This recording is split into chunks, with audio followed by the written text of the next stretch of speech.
y tenemos el placer de presentar al señor Rafael Pepe Abreu, mejor conocido, presidente del Consejo Nacional de la Unidad Sindical y amigo de Síntesis. No me diga que no. Esa es la verdad.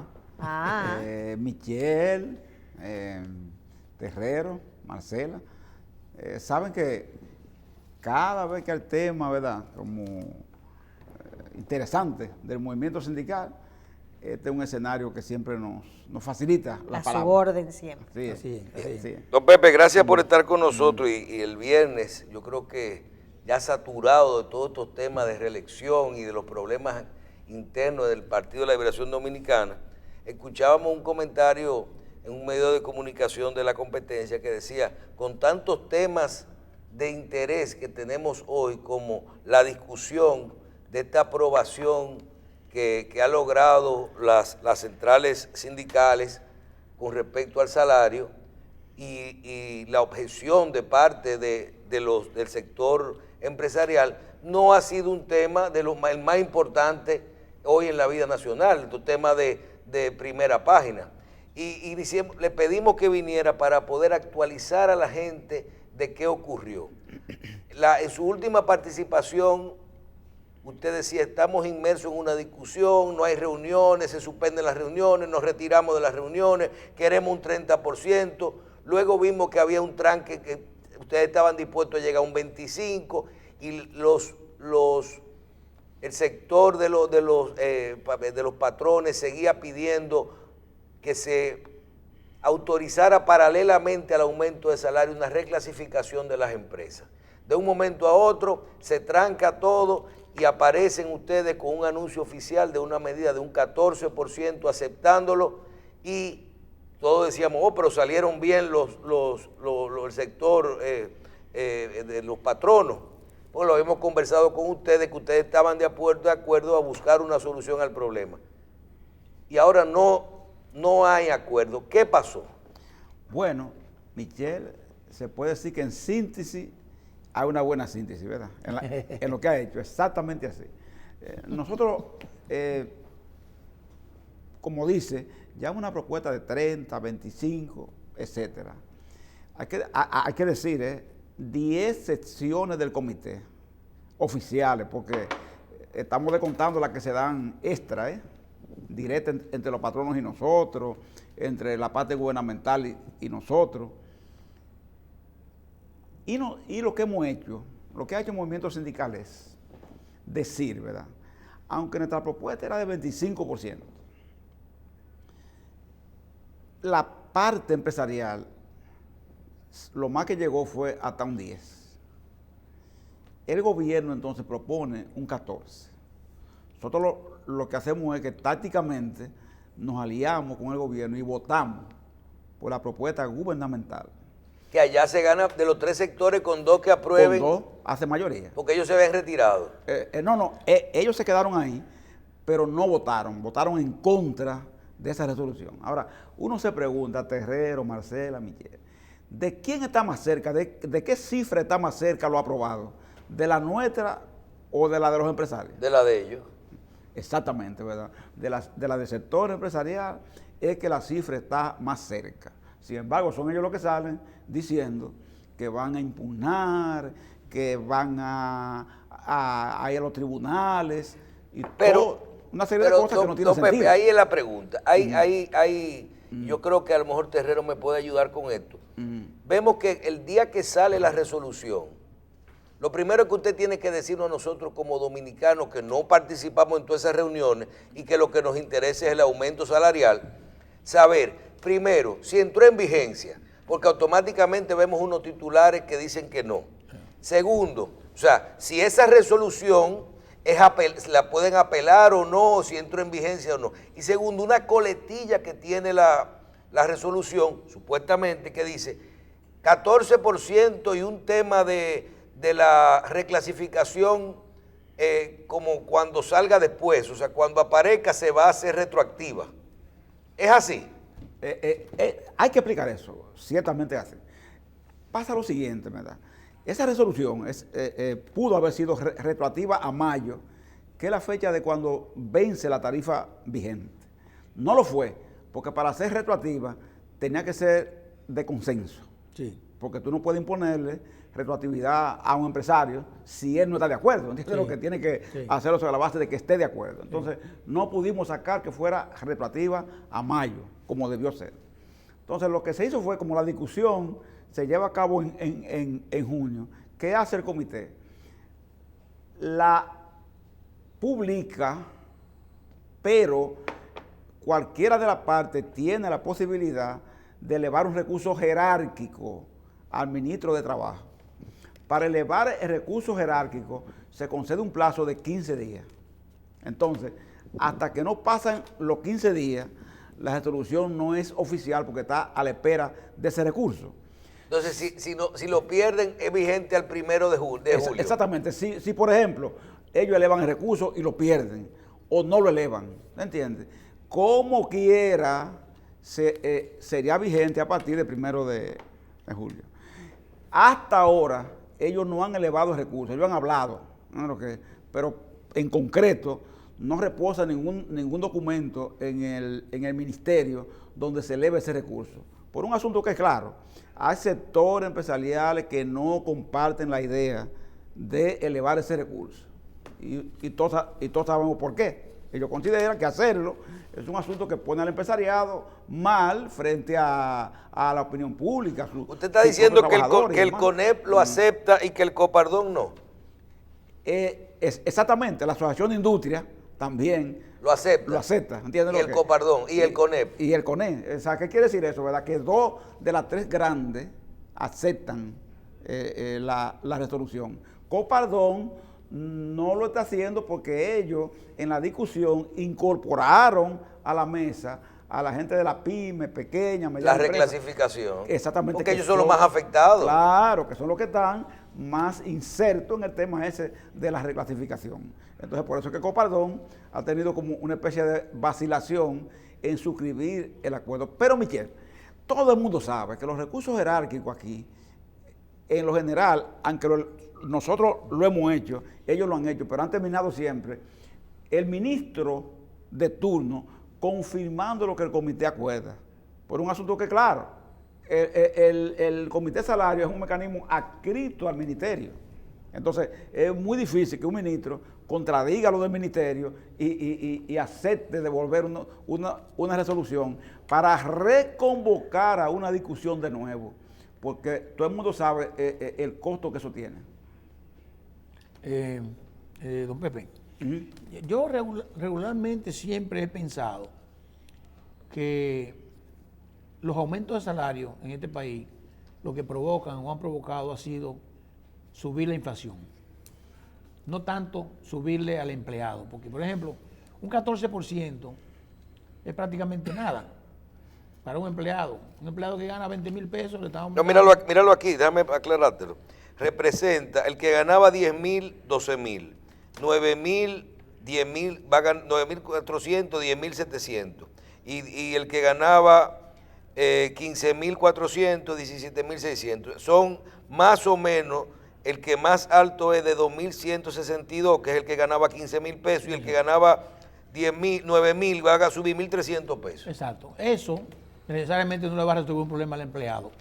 Pero el empleado quizá, o ustedes como centrales sindicales que pedían un 25% o un 30%, quizá entiende, bueno, pues un mal menor, conseguimos un 14%. Ahora le pregunto, y cuando yo digo que esto me genera un efecto inflacionario, yo siempre he dicho que por qué mejor no trabajamos en la parte del poder adquisitivo, de que la gente con lo que tiene pueda comprar más cosas. Les voy a preguntar directamente a don Pepe. ¿Ese aumento irá directamente a los costos de producción de las empresas? Por lo general, termina yendo exactamente a los costos de producción de las empresas, ellos terminan cargándolo, por un asunto que es claro, terrero. El tema canasta familiar es un tema delicado que en este país todo el mundo se niega a abordarlo. Recordemos que aquí los controles de precios fueron eliminados. No hay control de precios. Y libre mercado. Se especificó por qué. Darle paso a la libre competencia, al libre mercado, toda una serie de cosas que hoy están en juego hasta en el propio Estados Unidos. Entonces, uno quisiera haber ido por ahí y decir, como se hace en otros países, identifiquemos una canasta familiar X, ¿verdad?, con determinado producto, y que esos productos tengan un valor determinado y que los salarios, por ejemplo, puedan impactar y adquirir esos productos que son de consumo masivo, de consumo más común para la familia, por ejemplo, trabajadora. Ahora, ¿con quién tú lo haces? No hay con quién hacerlo. Sí. Ningún comerciante, ningún gobierno va a aceptar eso. Que te va a alegar que eso traba supuestamente el desarrollo, el libre comercio, la libre empresa, y que los precios los pone el mercado. Ajá. Recordemos esa tesis, ¿verdad que sí? Ajá. Que una tesis en boga, que en este país y han hecho suya prácticamente todos los gobiernos, exacto, todos los políticos, todas las tendencias que se mueven en la sociedad. Entonces, ¿qué nos queda a nosotros? ¿Qué es lo único que nos queda? Es reclamar el tema de los aumentos salariales, aunque esto en definitiva no termina resolviendo el tema, sí, canasta familiar, precios. Mire, por ejemplo, lo que le voy a decir, don Pepe. Yo recibí una comunicación. ¿El aumento ya está oficial? No, todavía. Perfecto. No está oficial, ¿verdad? Todavía falta el proceso de decisión a la ellos le quedan como 4 días. Perfecto. Entonces, mire. Como 4 días le quedan. Mire lo que yo recibí. Una carta a mi casa. No voy a decir, todavía no voy a decir la empresa, fechada el día 11 de julio del 2019, que dice lo siguiente: estimado cliente, a través de la presente le saludo de manera muy atenta y hago de su conocimiento algunos cambios que estaremos realizando en nuestra empresa y que son de su interés. Me dice que me está saludando, me está saludando. Así es. Y de manera muy atenta. Muchas gracias por la atención. Sí. Está haciendo eso. Mira, Terrero, y también se hace lo siguiente. ¿Qué fue lo que te subieron? Se le dice a alguien, mire, usted es un gerente de tal área, hay 5 gente ahí, este aumento me cuesta tanto, sí, de esos 5, yo quiero que usted me baje a 3. Eso también se hace. También se hace. Entonces, oiga, Pepe, ahora vamos al segundo párrafo. Es el tema. O sea, nunca se pierde. Nunca se pierde. Nunca se pierde. Pero se supone que el empresario debe sacrificar algo. Mire el segundo párrafo. Debido a la decisión tomada por el Comité Nacional de Salario el día 9 de julio del año en curso, aprobando el alza del 14% en los salarios mínimos para los empleados del sector privado no sectorizado, nos vemos en la necesidad de aumentar la tarifa que teníamos establecida en sus servicios, ya que esta medida impacta en nuestros costos operativos hora hombre. Este aumento de precios empezará a regir a partir del próximo 1 de agosto del 2019 y todavía no ha sido aprobada la ley. Y ya yo recibí una carta a mi casa de un servicio que tengo con una compañía donde me están diciendo mira de ahí el nombre. Así es. Ajá. Y entonces, Terrero. Oye, y eso lo escriben, pero hay otros que no lo escriben. Escrito. Hay otros que no lo escriben. Tan brillantes, claro, que me lo mandan escrito. Claro. A mí me lo mandaron. Claro. Ahí está. Y todavía no ha comenzado. Entonces ya ellos van a comenzar desde ahora a cargarle al cliente. No, que se lleve el diablo al cliente. Así es un problema de ellos. Yo te digo a ti que el tema no es porque ellos lo ponen a partir del 1 de agosto. El tema es cómo escribir eso. ¿Cómo escribir eso? O sea, entiende lo que... Yo le dije a mi mujer, mándamelo de una vez para yo decirlo en televisión. Fíjate a lo que llega eso. Hay otros que no lo escriben, sencillamente lo aplican. Claro, exactamente. Ya, ¿entiendes? Lo aplican y ya. Don Pepe, usted acaba de mencionar algo. Sin previo aviso. Así es. Usted mencionó que la tarifa se vencía en mayo. Sí. Vamos a suponer que ninguno de los sectores hoy apelen la decisión, sino que lleguen a un acuerdo con el Ministerio de Trabajo y con ustedes, los 3 sectores, para no detener las conversaciones y poder hablar de la clasificación y todo eso, pero ejecutar el aumento del 14%. ¿Cuándo volveríamos a hablar de aumento salarial? ¿Cuánto? ¿Son 12 meses o 24 meses que esto conlleva? 24 meses. Salvo que haya una causa mayor. 24 meses, que haya una causa mayor. O sea que tenemos que en el próximo año, que es un año electoral, no se hablará de aumento, pero podemos hablar de reclasificación, sí, de competitividad, o de sí. otros sectores, porque esa es una parte que es bueno que la gente no entiende. ¿Cuáles sectores? Vimos 3 tarifas ahí, la de los 9, la de los 12 y la de los 15. Pero dice que ahí no se habló de los guardianes, ahí no entraron los hoteles y restaurantes, ahí no entraron las zonas francas. ¿Cuáles sectores no están en este aumento todavía? Además de las 3, de las empresas, están los guardianes privados. ¿Se incluyeron? Que reciben 15,000 pesos de aumento. Está que tenían 13,032 y son elevados a 15,000. Está el trabajo de campo, que es el trabajo de los jornaleros, de echadía, como se dice, que se eleva a 400 pesos por jornada. O sea, ahí hay 5 categorías. Las 3 empresas, grandes, pequeñas y medianas, y guardianes y trabajo de campo. Hotelería, sector turístico, esos quedan fuera porque van a una tarifa que sigue la discusión ahora. Okay. ¿Entiendes? A posteriori sigue esa discusión. No se mezcla con esta. Está también el sector construcción, que hace una discusión aparte. Recordemos que hay alrededor de unos 14 mínimos distintos, porque en construcción se hace por 14 oficio. mínimos. Sí, porque en construcción se hace por oficio. Es decir, el año entero se ¿Y pasa. esas 3 tarifas básicas qué son? La de los 9,000, eso no es una clasificación de empresa. Es una clasificación dirigida a tipificar la gran empresa, o sea, la que es grande, la que es mediana y la que es pequeña. Eso es lo que se hace ahí. ¿Qué es lo que pasa? Que el empresariado quiere agregar una nueva categoría. Es por eso que ellos llaman una nueva clasificación, dicen ellos. Porque ellos quieren agregar lo que ellos denominan microempresa, dicen ellos, que no está. Entonces, que ellos quieren agregar. O sea, que una más bajita. Exactamente, una más bajita para pagar O sea, un salario esas 3 que son, las que menor. están, esas 3 que hay ahí, ¿cómo están clasificadas? Eso significa, por ejemplo, la que tiene como inversión 4 millones, que tiene como activo 4 millones, que es considerada grande en la nomenclatura del comité de salario actual, la de 2 millones, que es la mediana, y la de 1 millón, que es la pequeña. ¿Entiendes? Eso significa eso. Ahora, ¿qué quiere el empresariado? ¿Qué quiere el empresariado? ¿Qué es lo que el empresariado quiere con esas 3 categorías? Que es la que tienen el litigio todavía hoy. Ellos quieren que nos vayamos a una ley que es la 187-17, que ellos consiguieron en el Congreso, ¿verdad? Con su cabildeo, su cosa, que plantea una clasificación distinta porque parte no de activos, sino de venta anualizada, venta bruta anualizada. Entonces, ¿qué dicen ellos?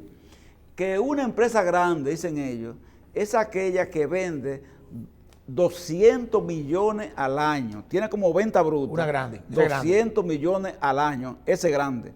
Una que tiene como venta bruta 100 millones al año es mediana. Una que tiene como venta bruta 54 millones al año es pequeña. Y una que tiene como venta 12 millones de venta bruta al año es micro. Es lo que dicen ellos. Y que entonces nos vayamos a esa categorización. 12 millones, un un millón mensual. ¿Qué fue lo que dijimos nosotros? Micro. ¿Qué fue lo que dijimos nosotros? Ahí. Y por eso vino la discusión y está la coletilla que señala Michelle. Lo que dijimos fue, mire, nosotros estamos dispuestos a discutir eso. Quizá es cierto que los umbrales tradicionales se quedaron atrás, de 4, 2 y 1. Pero es exagerado lo que ustedes plantean de irse a 200, 100, etcétera, etcétera. Entonces, vamos a hacer una discusión sobre ese tema y para eso vamos a constituir una comisión. Entonces, esa comisión que se constituyó era que comienza a reunirse esta semana. Próximo miércoles, esa comisión se reúne para hacer ese examen. ¿Qué dicen los empresarios? Que ellos no van a esa comisión, que ellos no van a discutir, porque es una ley y que por tanto ellos no tienen que discutir, ¿entiendes? Dicen ellos.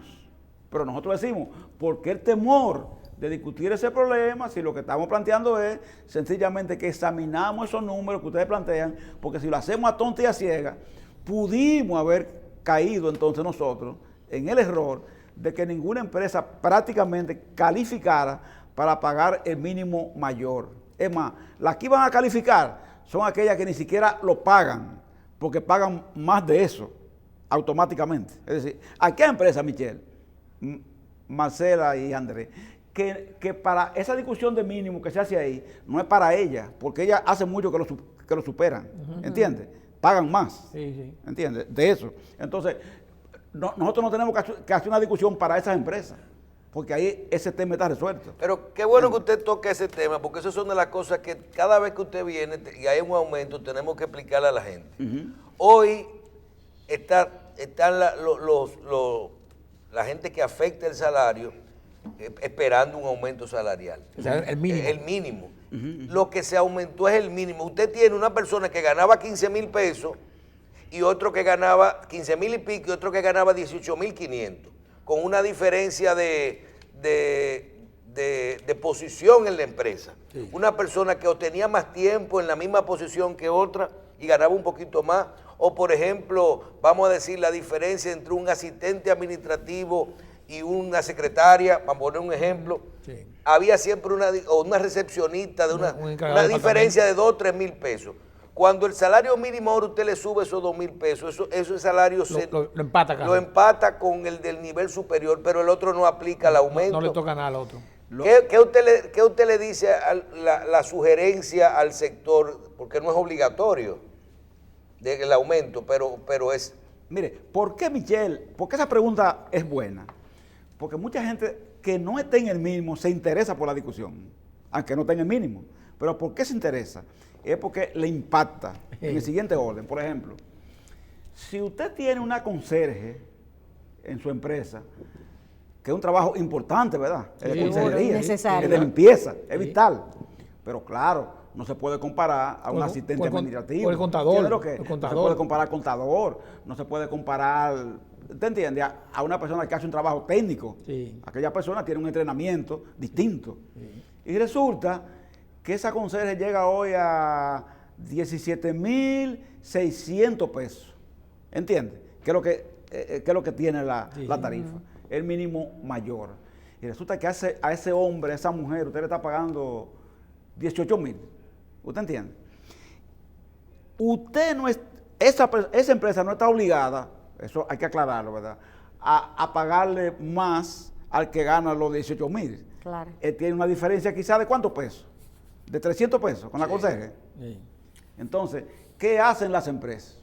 Que para evitar el disgusto de la persona que está en esa calificación y que va a mirar que una persona de ese nivel diferente a él, se le puso al casi se le acerca, sí. Esa persona, se lo sube un poquito. Aunque no lo manifieste, ¿qué es lo que hace el empresario? Le sube un poco, pégale un poquito, para mantener la diferencia. Exacto. Y eso es lo que se llama despegue salarial. Entonces, y no será como usted menciona, que las empresas grandes que pertenecen al CONEP, a la IRD, que su salario mínimo no es 15,000 y pico, que a quien está afectando el salario es a las empresas que pertenecen a Copardón. Mire, yo, inclusive, por no hacerle propaganda a empresas aquí, pero nosotros tenemos convenio colectivo con empresas, que para ellos, grandes especialmente, porque el movimiento sindical se estabiliza más en la empresa grande, que esta discusión para ellos no existe, porque sus trabajadores están por encima de 20, ¿entiendes lo que? Lo mínimo, ya están ahí, en esos niveles. Entonces, para ellos, esa discusión no es. ¿Qué es lo que pasa entonces? Que ellos entonces arrastraron a la discusión a los micros, los grandes arrastran a los micros y lo llevaron. Pero oiga, qué inteligencia, porque no debemos perdernos, no son ángeles. Así como nosotros no somos ángeles, tampoco ellos. Ellos llevaron a esa gente ahí. ¿Usted sabe para qué? Para evitar que el porcentaje fuera un porcentaje significativo. Porque si el porcentaje es significativo, sí puede impactar a la grande. Entonces ellos, defendiendo los chiquitos, en apariencia, ¿entienden lo que? Se estaban en realidad defendiendo ellos. Bueno, pero ahí está todo el mundo defendiendo sus intereses, don Pedro. Claro, ¿qué es lo que pasa, Michelle? Que los chiquitos no se estaban dando cuenta de eso hasta que el evento pasa. Entonces que lo descubren. Y ahora ellos dicen, el CONE no me representa, ni Copadón me representa, ni la Asociación de Industria. Entonces lo que yo le digo es, pero ustedes estaban juntos ahí, Sí. Y fueron juntos, y discutieron, con una mancuerna, y discutieron de conjunto. Y no me digan ahora que no los representan, claro que sí, ellos los representan porque ustedes fueron el escudo para que el porcentaje no fuera más significativo de 14, porque si es más de 14, por lo general, el despegue es mayor, Michelle, y esa es la inteligencia del empresariado superior, más alto. ¿entiendes? Esa es la inteligencia de ellos. Don Pepe, hacer eso. nos escriben aquí, nos dicen que usted menciona que hay 14 renglones, tipos de salario, y que solo 3 hasta ahora han estado, 4 con el de los... 5. ¿Cuáles son? 5. Ahora son 5, ahora son grandes, medianas, pequeñas, guardianes privados y trabajo de campo. Ok, que tuvieron el aumento. Exacto, Ok, exacto, los exacto. otros 11 sectores, que si ustedes se van a abocar a esa negociación a corto plazo, o que si ya se tienen que olvidar de esa negociación hasta el año que viene, la gente que tiene un salario dentro de esos sectores, y le están preguntando que cuál es la situación actual de esas negociaciones que ustedes tenían con discusiones con el tema de los empleados domésticos. Aclarar que el empleado doméstico no está en estos mínimos. El empleado doméstico, como hay un convenio internacional ahora de la OIT, que tiene que adaptarse por países, lo que se está viendo es la posibilidad de discutir para ello Totalmente aparte. un salario especial para ellos, distinto al conjunto. ¿Por qué? Porque en el código lo que dice es que el trabajador doméstico recibirá el pago de un salario mínimo sin calificarlo, sin cuantificarlo.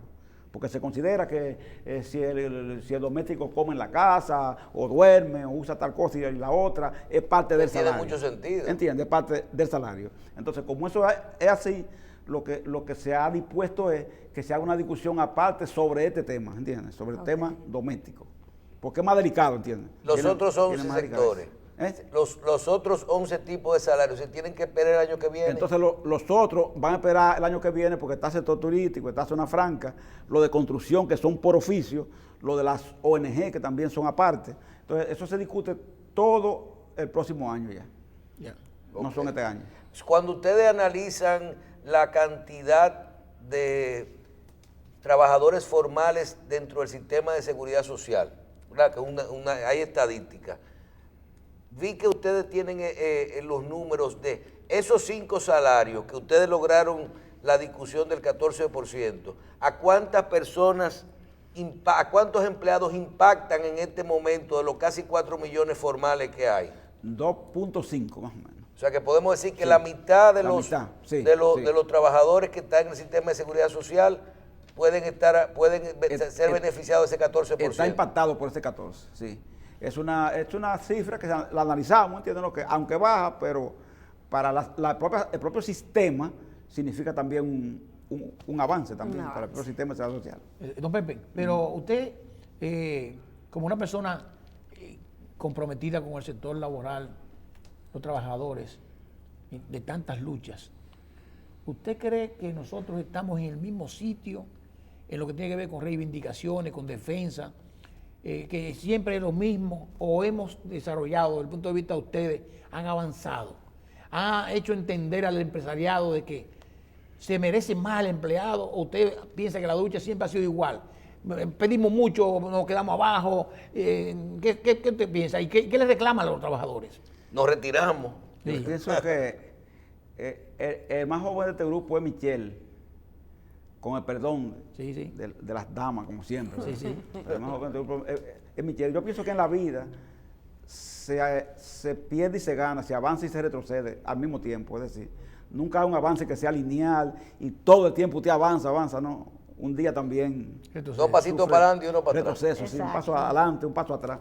Porque usted analiza, por ejemplo, aquellos años 70 con aquel movimiento sindical emblemático, movilizado, perseguido en el exilio, en la cárcel, y mucha gente extraña ese movimiento y dice, este movimiento de hoy ya no es igual. Ya no son los movimientos tú sindicalistas. no puedes repetir lo mismo, tú vas a resucitar los 12 años de Balaguer, no, a Trujillo, ¿entiendes? hay que mejorar, hay que avanzar. ¿Verdad? Se supone que la misma lucha supera eso y el escenario es otro. No, y la misma el sistema de seguridad social fue un logro, exactamente, o sea, es un cambio, ¿verdad que sí? El código laboral es un avance, el sistema social cambia. Entonces uno dice, Terrero, quizá la lucha... no han revisado la cesantía, pero estamos avanzando. Exacto, de los movimientos es igual, siempre la temática salarial estará.